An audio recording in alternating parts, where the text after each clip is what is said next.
पूरे राजस्थान में भारतीय जनता पार्टी का कार्यकर्ता जिनके नेतृत्व में इस कुराद और कुशासन को उखाड़ फेंकने के लिए संकल्पबद्ध है, ऐसे हमारे प्रदेश अध्यक्ष हमारी भावी आशा के प्रतीक ऐतिहासिक चित्तौड़गढ़ के सांसद भाई सीपी जोशी जी, जिनकी सरपरस्ती में मेरे जैसे कार्यकर्ता ने अपने संसदीय ज्ञान को सीखने की कोशिश की। हमारे आदर्श आदरणीय घनश्याम जी तिवारी साहब, राजस्थान की विधानसभा में मेरे साथी भाई अवनेश जी, पूर्व मंत्री राजकुमार जी, खेमाराम जी, भाई राकेश जी, अशोक जी, हमारे पूर्व जिलाध्यक्ष डॉक्टर वासुदेव जी, बसंत जी, इस पूरे कार्यक्रम में जिन्होंने पिछले कई दिनों से दिन और रात एक कर रखा था, ऐसे हमारे किसानों के अभूतपूर्व नेता हरलाल जी, भाई चंद्राराम जी, भाई विजय कुमार जी, भाई गौरी शंकर जी और मंच पर विराजे अन्य नेतागण, इस विशाल समागम में इस चूरू जिले के गांव-गांव, ढाणी-ढाणी से आए हुए मोतियों से महंगे किसान भाइयों, एक को छोड़कर शक्ति सुरमा माताओं और बहनों, मेरे पास शब्द नहीं, कौन से शब्दों से मैं धन्यवाद दूं। जवानी के बसंत निकल गए, अलग अलग भूमिका में इस चूरू की सरजमी पर जब कभी भी आया, सरकार में मंत्री के रूप में आया, सरकार से प्रताड़ित होकर कृष्ण जन्मभूमि की यात्रा करके आया, उप मुख्य सचेतक से लेकर आज प्रतिपक्ष के नेता तक की इस अलग अलग भूमिका में जब कभी भी मैं आपके सामने आया, आपका प्यार, आपका अनुराग, आपका अपनत्व मुझे हमेशा मिला और इसीलिए मैं दुनिया को कहता हूं, ये चूरू जिला मेरा पहला प्यार है। मैं आपके उपकार को भूल नहीं सकता और मुझे कोई गुमान भी नहीं है।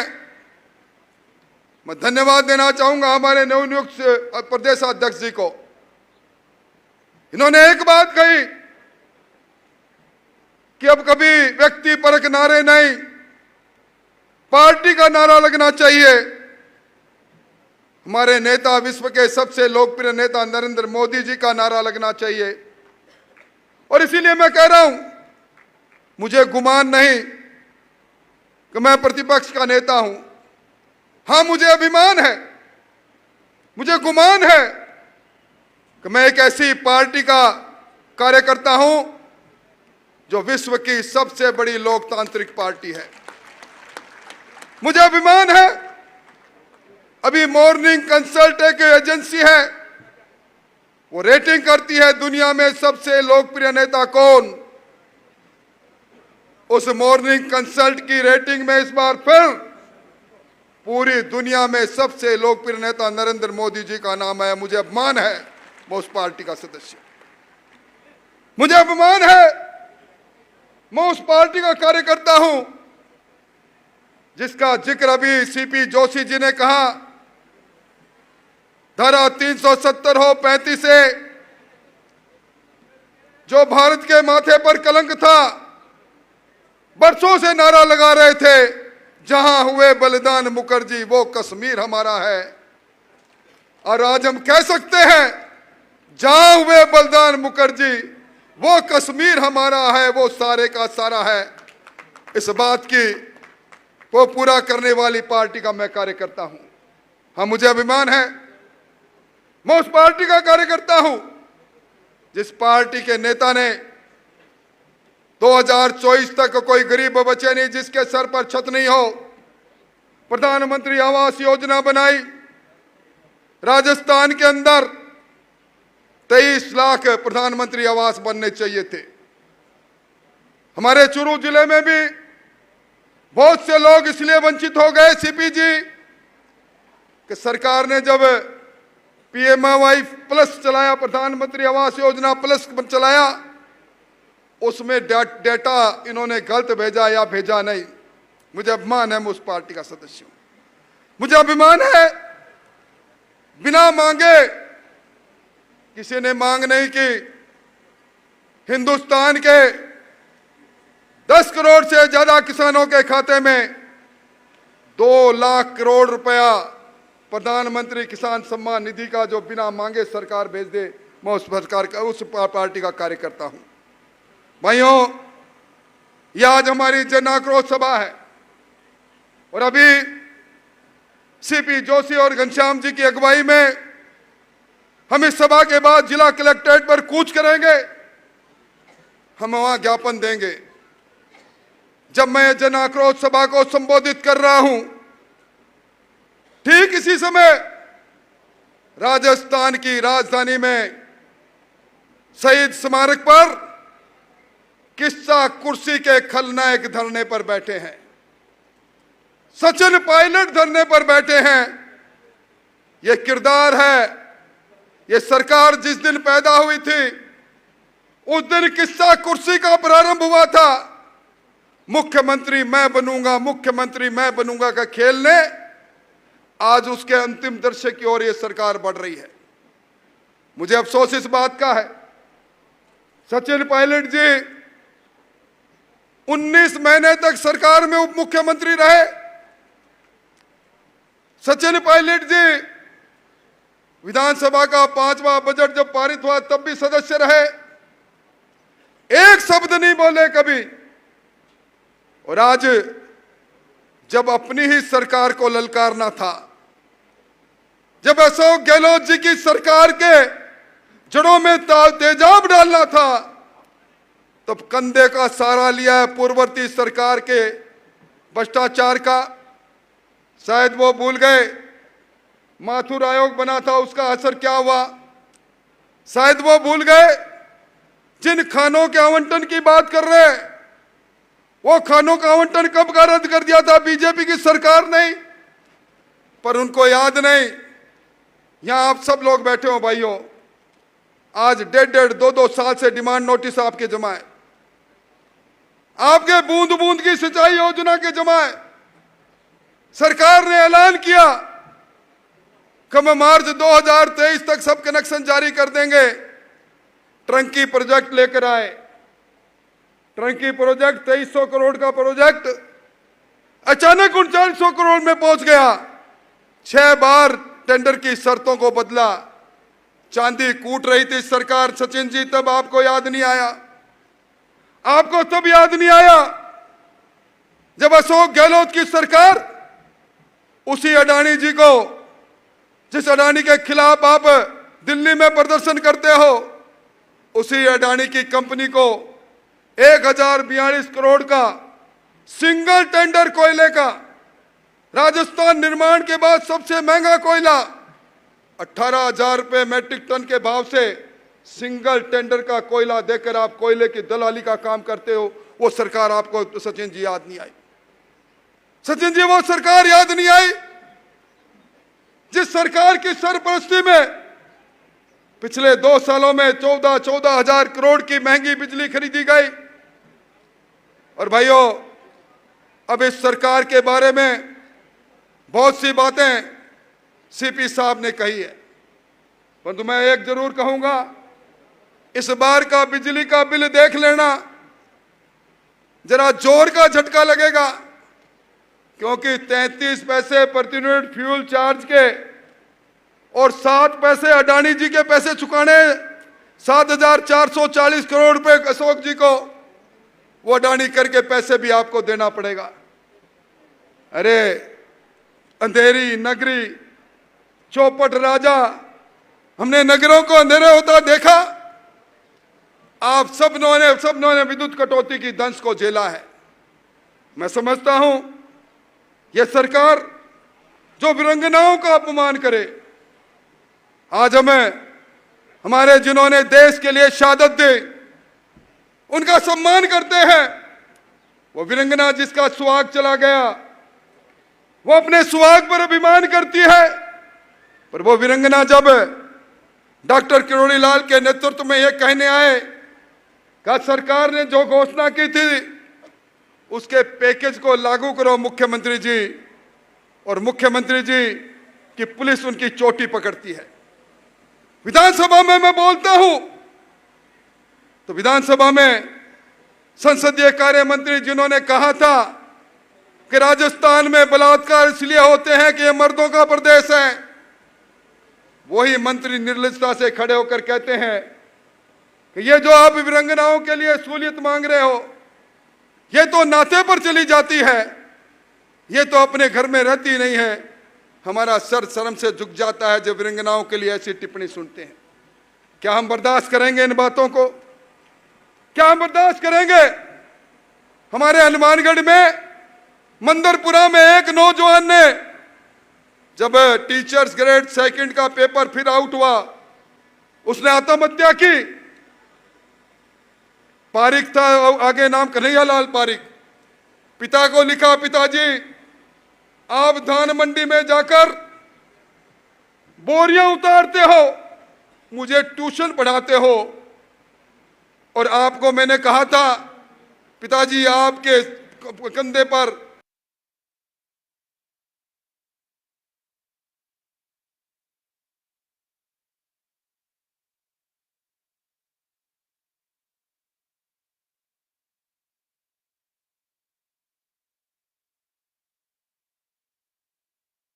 आप पर जिसको उम्मीद थी कि मुझे लाठी मिलेगी मेरे बुढ़ापे में। यह सरकार वो सरकार है जिसने नौजवानों के अरमानों को लूटा है। यह सरकार वो सरकार है। यहां भी राधे श्याम जी डोके वाले बैठे हैं, पूरा चुरू जानता है, मेरे दोस्त हैं। सीपी साहब इनके पास टेलीफोन आता है एक दिन कि सेठ जी 50 लाख रुपया भेज देना वरना अपने जीवन को अंत कर दूंगा। रंगदारी वसूल करने का काम करने के लिए टेलीफोन आता है। हमारे चुरू शहर के अंदर एक व्यक्ति ने जयपुर रोड पर जमीन खरीद ली, माइनॉरिटी के आदमी ने। उसके पास बदमाश आते हैं, पिस्तौल लगाते हैं और कहते हैं तेरे काका से बात करे, गैंगस्टर से जेल में बात कराते हैं। यह अराजकता का वातावरण, यह वातावरण हम कितने दिन तक सहन करेंगे? ये लूट और झूठ की सरकार को क्या हम बर्दाश्त करेंगे? मैं आप इसे पूछता हूं। आज सीपी साहब ने जिस राम दरबार की बात कही, हम सब लोग जाते हैं। धर्मवीर जी पुजारी बैठे हैं, मांगीलाल जी पुजारी बैठे हैं। उस मंदिर के उस राम द्वार के नीचे से निकलते हैं, ध्वजा लेकर निकलते थे। राम मंदिर तोड़ दें, ये क्या उस सरकार को दम निकालने के लिए हम तैयार नहीं है? सालासर में राम दरबार को तोड़ दे। आप याद करो इस बार सालासर का जब मेला लगा था, हमारे प्रधान जी बैठे हैं चुरू के, मुझे टेलीफोन कर रहे हैं, भाई साहब मेले के अंदर दर्शनार्थी जा रहे हैं, बाबा की पताका हाथ में है, जय जयकार कर रहे हैं। उनकी गाड़ी जब्त कर ली, बोले इसमें लाउड स्पीकर लगे हुए हैं, आप लाउड स्पीकर लेके नहीं जा सकते। क्या आज इस धरती पर, सालासर की धरती पर, हनुमान जी की धरती पर हम पर जो पाबंदी लगाए, हम जय हनुमान नहीं बोल सकते? क्या इस सरकार को हम बर्दाश्त करेंगे? सवाल इस बात का है। इसलिए भाइयों, मैं तो आपसे ये निवेदन करने आया हूं, ये सरकार, अब इस सरकार को याद आई है 24 तारीख से महंगाई राहत कैंप चालू करेगी सरकार। क्या करेगी सरकार? इन्होंने पिछली बार कहा था हम महिलाओं को, चिरंजीवी परिवार से जुड़ी महिलाओं को स्मार्ट टेलीफोन देंगे। अब कह रहे हैं अगस्त में देंगे, अन्नपूर्णा की किट देंगे, मई में देंगे। इन्होंने बजट में घोषणा की थी 1.5 साल बाद चुनाव के समय में सरकारी धन से रेवड़ियां बांटकर ये वोट लेना चाहते हैं। मैं समझता हूं पिछली बार के दर्द की कसक आपके मन में है। इस चूरू जिले में भारतीय जनता पार्टी के कार्यकर्ताओं में ताकत है। हम 6 की 6 सीट सीपीजी आपकी झोली में डालने की हिम्मत रखते हैं। पिछली बार का दर्द हमारे मन में है और इसीलिए मैं कहना चाहता हूं कि जिस प्रकार का वातावरण बना है, यहां किसान बैठे हैं, मैं धन्यवाद देना चाहूंगा। यहां राकेश जांगीड़ और लाल जी बैठे हैं, यहां हमारे सरदार सर के अशोक जी हमारे प्रधान जी बैठे हैं। इन्होंने आवाज उठाई थी प्रधानमंत्री फसल बीमा योजना में क्रॉप कटिंग में सैटेलाइट के आधार पर हजारों किसानों को महरूम कर दिया, हमारा हक में नहीं मिला। क्या ऐसी सरकार को हम बर्दाश्त करेंगे? क्या ऐसी सरकार को हम बर्दाश्त करेंगे जहां एक नहीं राजस्थान में 200 मिनी मुख्यमंत्री बने हैं, अपने चूरू में भी बने हैं। आपको चूरू में भी 2 मुख्यमंत्री है, एक नहीं, एक रफीक जी, एक रैना जी। हम चौड़ेर बाजार संकड़े, क्या इनको बर्दाश्त करेंगे हम? इसलिए भाइयों मैं कहने आया हूं, आपने सम्मान किया, मान किया, पर राजस्थान में महंगाई राहत कैंप करने वाले मुख्यमंत्री जी, आप उत्तर दे दो। हिंदुस्तान में सबसे महाराष्ट्र के बाद महंगा पेट्रोल यहां क्यों बिक रहा है? यहां सबसे महंगा डीजल क्यों बिक रहा है? डीजल पर और पेट्रोल पर वैट सबसे ज्यादा क्यों है? सबसे ज्यादा मंडी टैक्स आप क्यों ले रहे हो? आज नाखून कटा के शहादत में नाम लिख रहे हो। पूरे राजस्थान को लूटा आपने। और मैं मेरी बात समाप्त करूं, मैं घनश्याम जी को कहना चाहता हूं, भाई साहब एक एजेंसी है ट्रांसपेरेंसी इंटरनेशनल, ये ट्रांसपेरेंसी इंटरनेशनल ने सर्वे किया, राजस्थान के अंदर 2021 में 67% लोगों ने कहा सरकार के किसी भी पटवारी से लेकर मुख्यमंत्री तक काम पड़ जाए, 67% लोगों ने कहा पैसा देना पड़ता है। ये भ्रष्टाचार के खिलाफ सचिन जी पायलट, आज आप अनशन पर बैठे हो, वो रिपोर्ट पढ़ लेते। 2022 में कहा कि 73% लोगों ने कहा पैसा देना पड़ता है। और भाई हमारे तो पड़ोस में लक्ष्मणगढ़ में अपने पीसीसी के चीफ है, आप इनको बरसों से जानते हो। भाई ऐसा कौन सा आटा खाया इन्होंने कि इनके पुत्र भी आ रहे हैं, पुत्र वधू भी आ रहे हैं, पुत्र वधू की बहन भी आ रहे हैं, इनके साले भी आ रहे हैं। सारे इसका कारखाना इनके यहाँ कहाँ खुल गया, कैसे खुल गया? और इसीलिए अपने यहाँ पिछले दिनों भोले भगवान पर जब जिला अभिषेक कर रहे थे तो क्या क्या बात सुनी मैंने सोशल मीडिया पर, सुना और पढ़ा। एक बच्ची कह रही है भोले तेरी पूजा करूं, भोले तेरी पूजा करूं, ऐसा दे मुझे सासरा, बींद चाहे कैसा ही दे दे, सुसरा दे डोटासरा। सुसरा डोटासरा मिलेगा तो सारे के सारे आरएस बन जाएंगे। ये लूट की नौकरियों, सरकारी नौकरियों को लूटने वाली सरकार, राम दरबार को तोड़ने वाली सरकार, हमारे धार्मिक आचरण पर धारा 144 लगाने वाली सरकार, आज अब इस जिले के अंदर जिन्होंने नेशनलाइज बैंक से लोन लिया था, तारानगर के लोगों ने मुझे लिस्ट दी, 23 आदमी ऐसे हैं जिनके खाते एनपीए करके, जिनके 1, 2, 3 करके जमीन नीलाम हो रही है। संपूर्ण कर्जा माफी की बात कही थी इन्होंने, संविदा कर्मियों को नियमित करने की बात कही थी, आज वो सड़क पर है। इसलिए भाइयों हम सब लोग एक संकल्प के साथ आए हैं। आपने अभिनंदन किया, परंतु हमारा मुख्य कार्य जन भावना, जन आक्रोश को व्यक्त करने का है। इसलिए मैं मेरी बात समाप्त करूं, मुझे क्षमा करना, मैंने कभी आपको अपने से अलग नहीं समझा। हम सब लोग साथ में हैं और हमारे आंखों के सामने भ्रष्टाचार का तांडव, और चूरू शहर तो भ्रष्टाचार की भट्टी में जल रहा है। चूरू नगर परिषद के अंदर जिस प्रकार का भ्रष्टाचार हमसे छुपा हुआ नहीं, इन सब बातों का उत्तर देने के लिए आपको सीपी जोशी जी, घनश्याम जी की अगुवाई में सबको जिला कलेक्टर तक चलना है। एक आदमी भी जो मुझे मानता है, जानता है, मेरा रिश्ता कोई नेता का रिश्ता नहीं है। हम साथ जिए हैं, साथ मरे हैं, साथ रहे हैं। आप सब लोग हमारे साथ चलेंगे। और मैं चूंकि आप में से ही एक हूं, इसलिए मैं नारा लगाऊंगा, आवाज दो। आप कहेंगे हम एक है, आवाज दो। पीछे तक आवाज आनी चाहिए। जो हाथ उठा के नारा लगाएगा मैं समझूंगा हमारे साथ चलेगा। आवाज दो, आवाज दो। सड़ी गली सरकार को एक धक्का और दो, सड़ी गली सरकार को एक धक्का और दो, सड़ी गली सरकार को एक धक्का और दो। अभी तो ली अंगड़ाई है, आगे और लड़ाई है, अभी तो ली अंगड़ाई है, आगे और लड़ाई है। अब हम सब लोग कलेक्ट्रेट तक चलेंगे। आपको सौगंध महिला हमारी आगे आगे चलेगी, उनके पीछे चलेंगे। आओ चलो, आओ साथियों, हल्ला हल्ला बोल, हल्ला बोल, हल्ला बोल।